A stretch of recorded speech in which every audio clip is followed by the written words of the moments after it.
नमस्कार, मैं हूँ शालिनी और आप देख रहे हैं एमपी दर्पण न्यूज। शुरू करते हैं आज की बड़ी खबर से।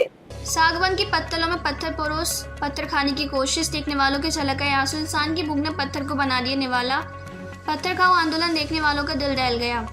बुरहानपुर जिले की पांगरी बांध परियोजना से प्रभावित किसानों ने रविवार को पांगरी बांध निर्माण से 1 किलोमीटर दूरी पर स्थित शिव मंदिर पहुंच पत्थर खाओ आंदोलन किया। अनोखा आंदोलन देखने वालों की आंखों में आंसू छलक गए। आपको बता दें कि सैकड़ों किसान शिव मंदिर परिसर में एकत्र हुए, लेकिन हाथों में थाली नहीं पत्थर थी और उसमें परोसा गया भोजन नहीं था, पत्थर थे पत्थर। इंसान की भूख ने पत्थर को निवाला बना दिया। यह कोई नाटक नहीं था, ना कोई ड्रामा, यह हकीकत थी। ये उस किसान की चीख थी जिसकी जमीन डूब गई, लेकिन उसे हक नहीं मिला। किसानों ने सागवान पत्तलों में बड़े बड़े पत्थर परोसे उसे खाने की कोशिश की। शिव मंदिर जो अब सिर्फ एक भक्ति का केंद्र था, रविवार को विरोध का केंद्र बन गया। किसानों ने पत्थर से भरे पत्तल को आगे रखकर जमीन पर बैठकर वही दृश्य रचा जैसे भोजन के लिए कतार में लोग बैठे हों।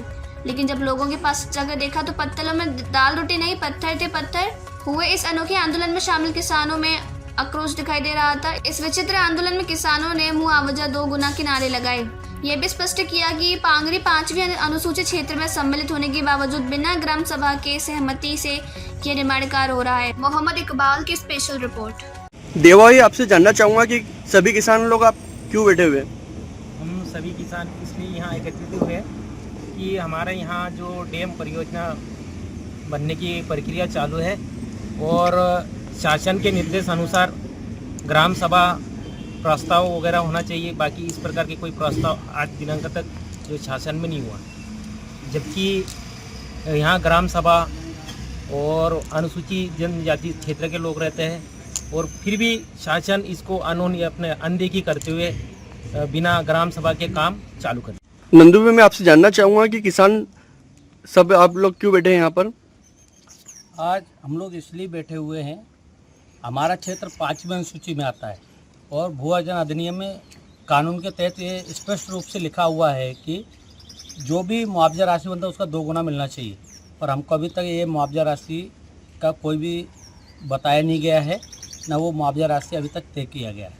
कलेक्टर साहब से भी ये चर्चा हुआ है, एसडीएम साहब से भी चर्चा हुआ है, पर ये कोई हमको जानकारी नहीं दे रहे हैं, ना हमारे मुआवजा राशि को 2 गुना ये कर रहे हैं। इसलिए हम लोग ये दग्गड़ पत्थर खा के हमारा जीवन यापन करेंगे, इस हिसाब से हम लोग आज बैठे हुए हैं। सर, मैं जानना चाहूँगा कि सब किसान यहाँ पे क्यों बैठे हैं और ये पत्तल में पत्थर लेके क्यों बैठे हुए? देखिए, पांगरी जो परियोजना है, इस परियोजना में जो सरकार हमारे साथ में जो नाइंसाफ़ी कर रही है जी, जो गैर कानूनी तरीके से भूमि का अधिग्रहण कर रही है जी, इसके खिलाफ में हम लोग ये दग्गड़ पत्थर आंदोलन कर रहे हैं। सरकार हमारे को इस स्थिति में ला रही है कि हमारे को अन्न नहीं मिलेगा, अब हमारे को पत्थर ही खाना पड़ेगा जी। अब आप सोचिए कि 7.5 लाख रुपए प्रति हेक्टेयर हमारी जमीन का रेट तय हुआ है, लिखा हुआ है कि इसका 2 गुना मिलना चाहिए, लेकिन सरकार 2 गुना की बात नहीं कर रही। सरकार कह रही है कि 1 गुना मिलेगा और 1 गुना सोल्यूशन अमाउंट मिलेगा, जबकि कानून के शेड्यूल में स्पष्ट रूप से लिखा है।